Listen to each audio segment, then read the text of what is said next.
The 1989 Pontiac Stinger, a concept car that debuted at the 1989 North American International Auto Show, was an ambitious project that showcased Pontiac's forward-thinking design and performance capabilities.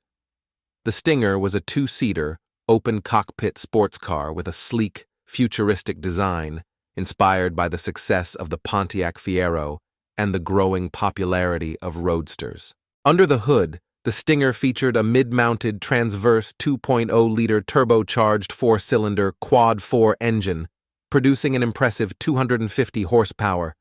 The engine was mated to a 5-speed manual transmission, allowing the Stinger to accelerate from 0 to 60 miles per hour in just 4.9 seconds, with a top speed of 170 miles per hour.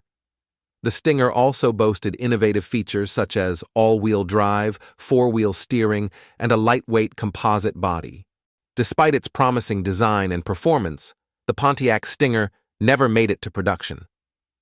The economic recession of the early 1990s and the discontinuation of the Fiero in 1988 contributed to the Stinger's demise.